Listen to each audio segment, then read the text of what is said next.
Good morning and welcome back. I hope you watched the first two episodes. This is episode number 3. Today we're going to talk about a few things. We're going to bring in, we still have the VA thing going on, of course. Um, we're going to talk about how people react whenever they find out somebody they love or somebody their friend or even their acquaintances. How they react whenever they find out that something is going on with their friend, with their family member, um, how they react, how they deal with that. I ran into someone this weekend that I've known for years, one of my best friends. Since all of this has been going on, I haven't talked to him, and it hurt me. It really did. I couldn't understand it. I couldn't fathom losing all of these friends that I had just because I have this disease going on it's not. I can't give this to anybody else. It was given to me by God, not as a not as a. Uh, I'm sorry, my words get lost every now and then. Not as a punishment by God. I don't see it that way. I see it uh, as a way that I can help other people, that I can be a friend to other people, that we can discuss things. I can talk to people that are bipolar, people that have ADHD, people with autism, uh, their parents, their friends, if I get the chance. Now, I'm a member of almost every military group, veteran group that you can be a member of. During these meetings, we always have a time beforehand where we can get together, we can talk, we can catch up with each other. And every now and then, somebody new comes in, a younger person. Now, most of these groups are older people. Um, Korea War, Vietnam. Um, we even had a World War II veteran, unfortunately, that passed away recently. What great stories he had. Not just about his time in the service, but about his life in general and how God had touched him and blessed him with so many things. To get back to what I was talking about, I drift off sometimes. This friend of mine called my wife to wish her happy birthday, and I was pissed. I was over the edge pissed. I told my wife, I said, he didn't contact me just a couple of months ago on my birthday. We were best friends. He didn't contact me. Well, we're going to call him back after we get home. No, you can call him back. I'm not calling him back. Why would I call him back? She goes, this is not about you. It's about me. No, it's about me too. I have feelings. I I don't know a lot of times now. I got plenty of sleep. I'm sorry, guys. It just happens. I don't know how to hold in what I should not say. I've gotten into a lot of issues that way. Um, so I have to come back later and explain. You know what? I'm sorry. It comes out. My filter's broke. Uh, I say things, I write things, and I send them off, emails or letters, and then I wish I wouldn't have. Uh, so that hurts people immediately, and I have to call and explain. I'm so sorry. The thoughts that I put on paper were very harsh. The points that I put in the paper are very real. The actions that I think need to be taken are very real. But I put it harshly. Well, when my wife said that we were going to call him, I said, no, we're not going to. You can call him. Um, I was still pissed at him. So we called, because that's what we do. Whenever the wife says we're going to do something, we're going to do it. I can put up a fight. I can yell and scream. I can. But in the end, I'm a husband.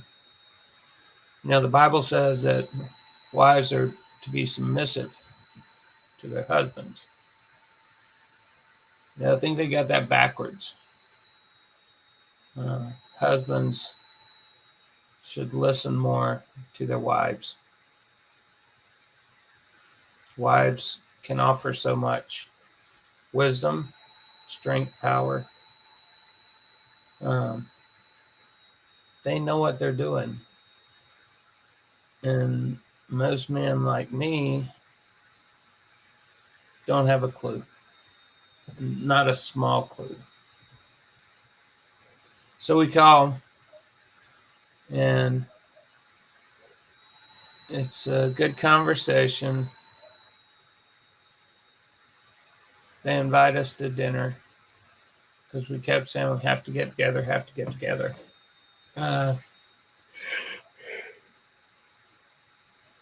What's busy time of year? So, okay, let's look at a couple weeks out. No, we got Thanksgiving. What after that? No, we have Christmas. Okay, it'll be after the first of the year. And he said, no, we're not putting this off. We're not going to do that this time. Him and his wife were very insistent that we get together.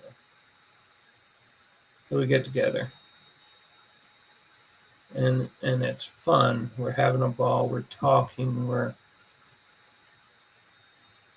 enjoying it. But in the back of my mind, I'm still upset. I'm a little lower than the piss mark. I'm still upset. So we sit down to dinner, which was phenomenal. It was Chinese takeout because they had something going on that day and they couldn't get there in time to prepare a big meal, which is, if they did, I would have been really, really happy because they make the best meals. We sit down at the dinner table, we're talking, and it comes out. Like I said, no filter. It comes out, and I'm like, why? Why the no contact? Why the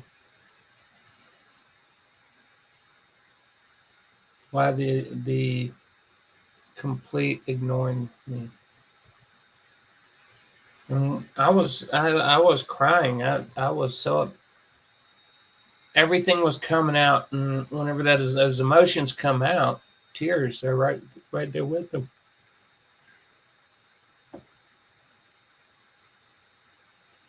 He said, I didn't know what to talk to you about. I didn't know what to say. I pray for you every day. I just didn't know what to say to you. What do I say to somebody I know that I love that is going through this terrible disease, and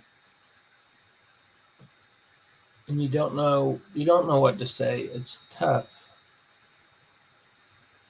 So we talked about that for a little while, and I'm really hoping that they understand, all of them. Cheryl, my wife, my friend, his wife, and my kids that were there. I hope they understand that ignoring the situation doesn't make it better.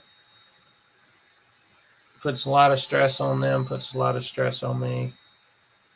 I'm open to talking. I will talk to anybody. I'm going live right now. I've given out my phone number and my email, and I will again at the end of this one because I want to talk to people. I love talking to people, and being stuck at the house, I don't get to do that. And it's not anybody's fault. It's just what it is, you know. Like I said, I'm put in this position.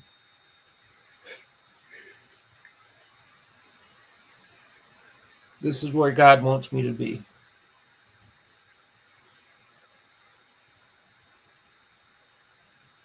And with the time that I have left, that's what I'm going to do. I'm going to spread God's word. I'm sorry, my eye is just bugging me today. I'm going to spread God's word. I'm going to spread the happiness and joy that He gives me. And I truly hope that I can affect other people. And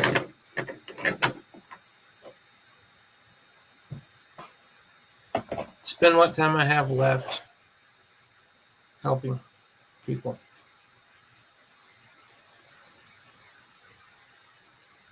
Something in there. It's a goal. Because whenever I start talking to people, the emotions come out. And I feel, for me, it hurts whenever I let my emotions get the best of me. Then I look in the mirror and I see this beard and I'm like, okay, you can talk to anybody.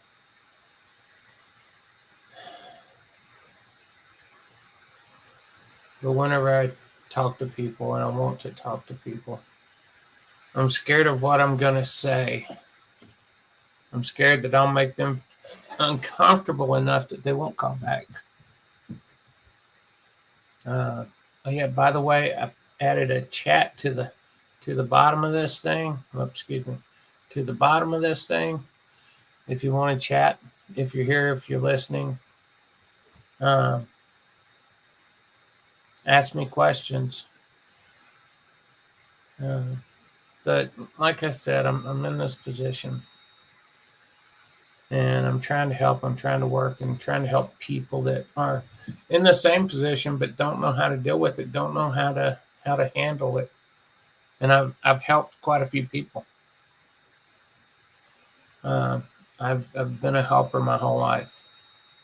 We'll talk about some of the ancestry stuff I've helped with later, but that's been a great experience for me. And even now, it helps occupy my time. Um, but I had somebody help me this week, and it was really a good help. Uh, one of my doctors, I can't say which one because they'd probably get in trouble. One of my doctors called me not as a patient, but as a friend, and let me know that one of his other patients had been talking to him about the same situation, almost same situation I'm in. And the same doctors that had turned down my multi-environmental chair and my bedroom door for some reason in the stair lift, but authorized the bathroom door. That's how silly it is. But the same doctors did the same thing, same reasons, said the same words to him about something that he needed to get. In his frustration and digging and hunting, he found a phone number for the VA or the White House VA hotline. And at the end, I'll look up that number and I will give it to you. The guy that answered was extremely nice, very inquisitive on what the problems are, what hospital it is, what doctors. It's amazing that the talk with him was is a hopeful talk. I don't have many hopeful talks with the VA.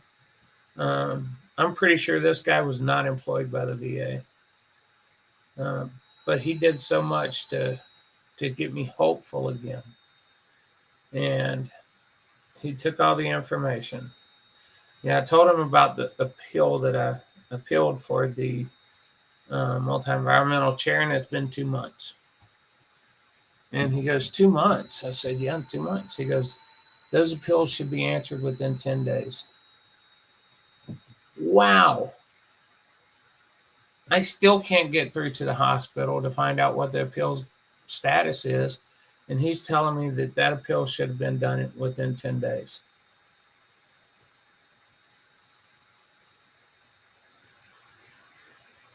That's one of the reasons why the VA is a problem. You know, you can have directors. I think the VA director at this hospital is phenomenal. She is such a great lady. She can do so much, and she has changed it quite a bit. But her hands are tied by the VA. She can only do so much. And then I found out while talking to some of the different departments up there, and, I gained friendship with as many people as I can because that helps. Probably not after they watch these videos if they see them. But I talk to those people in the different departments, and they say, yes, she's come out with this policy. And I say, well, why aren't you doing that? And they say, well, what we're going to do is, all we have to do is we have to wait a while uh, until people forget that there's a policy in place to cover that. And we're going to keep doing it the same way we've been doing it. We've done it like this forever, and we're going to keep doing it because it's the right thing to do. Not we have a new director with new policies, but it's what we've been doing. And that, boy, that gets my goat. What you're doing is not working. What she is trying to implement is a change because what you're doing is not working. And what you're saying is you can put that off long enough that nobody's going to notice. I notice. I try to keep up with the changes that she puts out, the directives that she puts out. And I look at the different departments whenever I go in, and they don't care. There's no accountability. Just as with me applying for the multi-environmental chair, there's no accountability. It's the doctor said you're not medically indicated for a chair. Okay, well, what is medically indicated? Why am I not medically indicated? Well, because she says so. Really? You're her boss. Why does what she says end all of everything? It's the end all, The appeal goes in, it's going to come back to me, and I'm going to have to deny it because she said you're not medically indicated for the chair. Circular conversation. It's what the VA is known for. That's what it's almost like a policy. Circular conversations. People are scared to answer. They're scared to be accountable. There's no accountability, so why not? Why not say it? And, we're not supposed to take VA conversations. It's against the law. Why?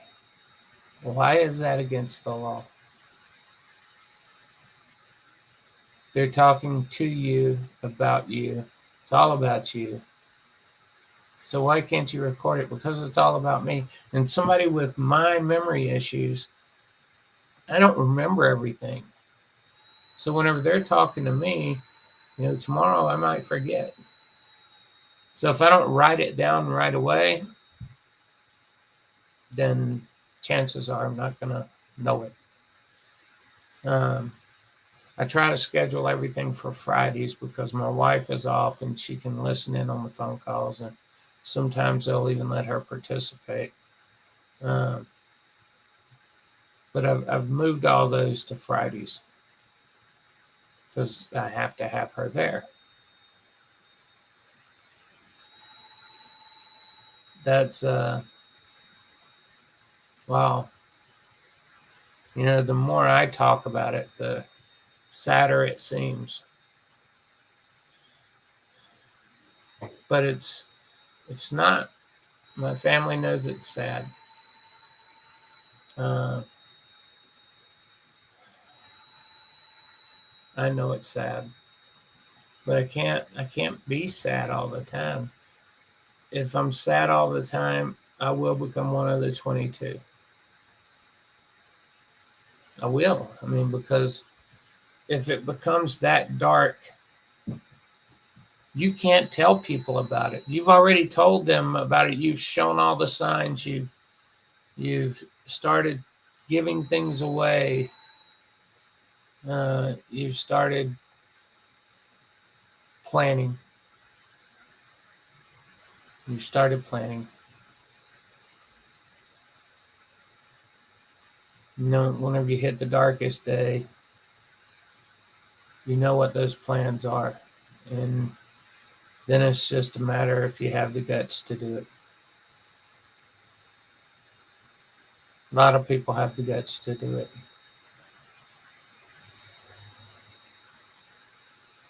I haven't hit that dark of a day.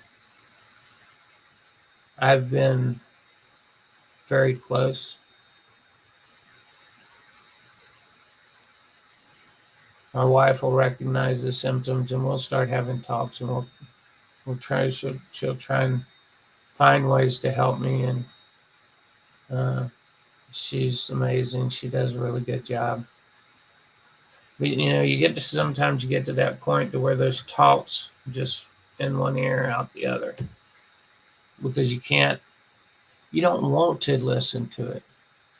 You don't want to hear it's all going to be okay because it's not.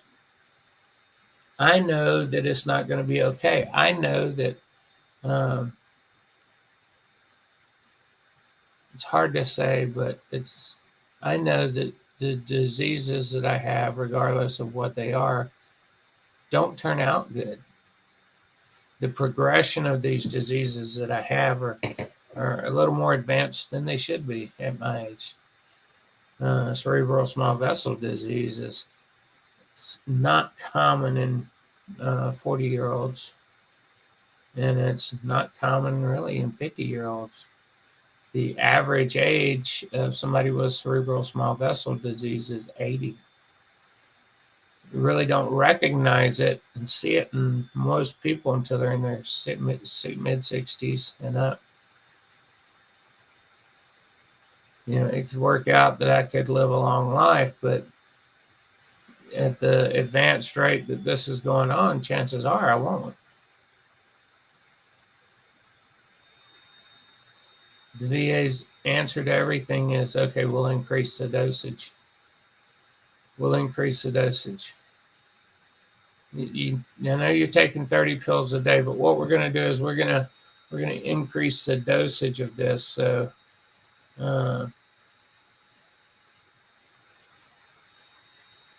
let's see how that works.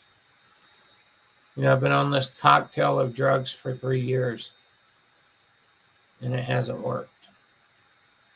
And I've told my doctors that, and this is not working. This cocktail that you have me on for these drugs, it's not working. For the issues that I have, maybe it worked at first. I don't know. But I know where I am now, and they're just not working. And I call and I talk to them. I send a message, and they get around to calling me. And I let them know here's a problem that I'm having. I'm anxious all the time. I have panic attacks. I have seizures. My balance is off. If I'm walking on uneven surfaces, I'm gonna fall. I can walk across a carpet and fall. I've been cleaning dishes and fall. A lot of times, whenever I fall, I pass out couple of times I think I've been knocked out by the falls. Uh, and whenever I wake up during those times, a lot of times whenever I wake up, I've lost memory. That's what happened in December with the 3.5 years of memory that I lost. I was in the kitchen. I was doing something, washing dishes or making something. My wife's seen me acting strange, so she came over and started holding me, and she called for my son, and it was a panic call, and he came in there and they helped ease me down to the ground because I'd passed out. And whenever I woke up, I was in a different house. Thought they'd remodeled our house. Um, Felt like I had a stroke. I asked her if I had a stroke. She said no. So she knew that I had lost that memory. So she had to walk me back through everything, including losing my little dog, which probably one of the hardest things. And then, of course, moving along to my granddaughter that I didn't know was born, who's now 2.5 years old. Uh,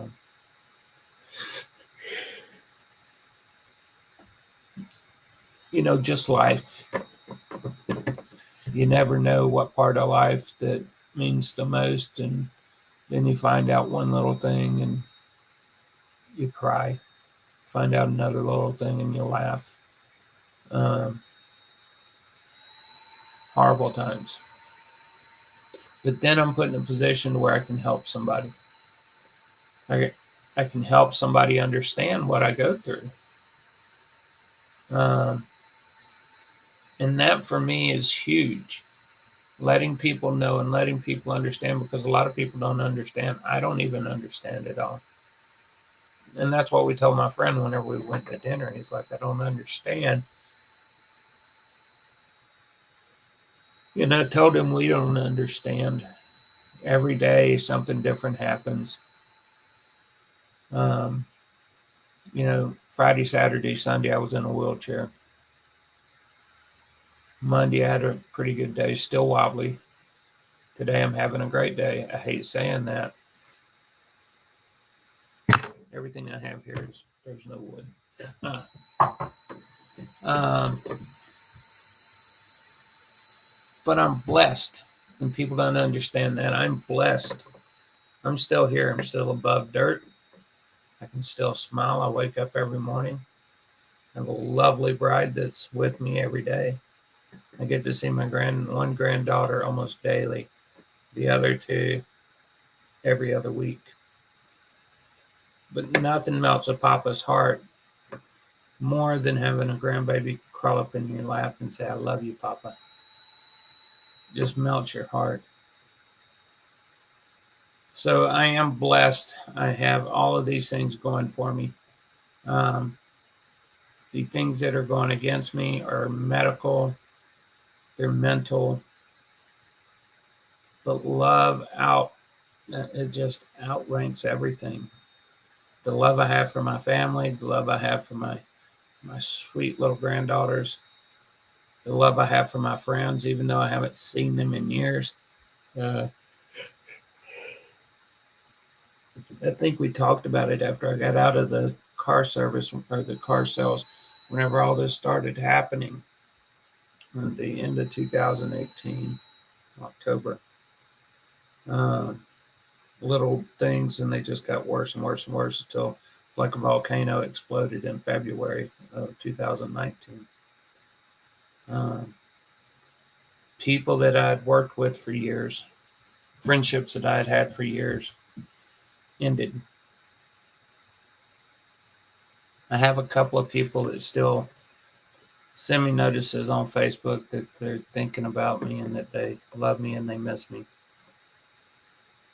After 25 years in the automotive business and making friendships with people, just all disappeared. That's a hard thing to handle. That just means that maybe the friendships weren't that good. Or maybe it means they don't know how to talk to me now. They're scared to talk to me. They don't understand what's going on, and they don't know what to say. Well, if you're listening out there, you see this on Facebook, call me, talk to me. It's okay. I'm not a different person. I just have different issues because we all have issues.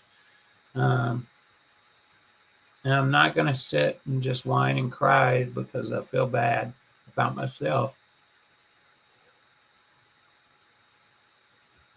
because I don't. Sometimes it seems like I do, but I don't. I have those good days, and sometimes help from people. Just talking to people helps me have even better days. It can turn a light gray into a sunny day. It can turn a dark day into a sunny day. So, once again, I'll let the veterans out there know, even family that are veterans or family that just need help. I'm here to help as much as I can. I've gone through a lot. I'm still going through a lot. I'm still learning. But I'm here to help as much as I can. I'll talk to you. Uh, I'll love you. God tells me to love everyone, and I'm going to. So, my number, as always, hasn't changed. 770-480-5143. My email, M as in Mary, L as in Lima, A as in Apple, A as in Apple, A as in Apple, F as in Frank, F as in Frank. My life as an Armenian fish farmer at gmail.com. Guys, I appreciate you listening. Remember, we do have chat on here now. So if you want to talk to me while this is going on, because it's live, feel free. Reach out to me. Throw me a chat. It's a private chat, so not I'm the only one that sees it, me and you. So don't be scared to throw me some messages on there. If you see, I've changed the blanket behind me over my printers, and now um, I have a Saints blanket over there, which is phenomenal. I hope you appreciate it, and go Saints. I love you guys. I hope everything. I always forget to say something, so I'll write it down and remember to say it next time. So this is number 3, and we're going to keep going with this because I like it. I may turn some of them just into a Bible lesson. Wouldn't that be cool? I am not versed enough to be a pastor. I am a deacon for our church. I have had some training, but not enough to be a pastor. To experience that I haven't been, I would be in a heartbeat. But with this and what's going on, neither Social Security nor the military would look kindly on me going to school because they think that I should, because I'm on Social Security and VA disability, that I should not be able to go forward with anything that might advance a career, which I wouldn't be looking for a career. I'd be looking for just knowledge that I can sit here and I could talk and help people more than what I do now. Next time, we're going to get into some ancestry stuff that I love to keep me busy. But until next time, guys, I appreciate it. And thanks for your support, and thanks for the great text and emails that you send, Facebook notices. It means a lot. Share these videos. You have friends that are veterans. They can reach out. So just share the video. I'm not trying to hide it from anybody. I really want it out there. I want people to see it. So throw it out there. Let's see what we get. And Let's hook somebody like we're fishing, hook somebody that needs help. All right. Love y'all, and I will see you on the next video.